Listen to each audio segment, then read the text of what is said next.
আসসালামু আলাইকুম। এখন আমি ফল ছাদে উঠছি।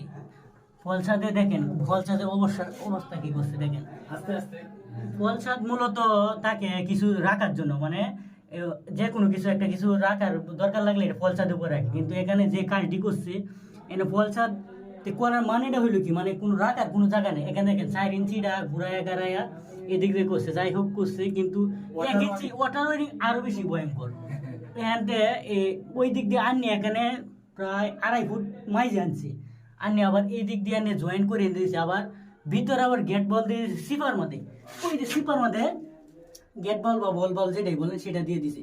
এনে গিয়ে বন্ধ করার জায়গাটাই কোথায় আছে, আস্তে আস্তে পিছিয়ে আসো। মানে এখানে এই সিস্টেম দিয়েছে। আবার দেখেন এখান দিয়ে আবার টি লাগাইয়া 1 ইঞ্চি পাইপ আবার এই দিক দিয়ে আনছে, ওই পাইপটা তো এখান দিয়ে নামতো আনিয়া ডিমের দাঁত লগে লগে দিয়ে একটা এলবু দিয়ে বেঁকা দিয়ে দিত, তারপর এখানে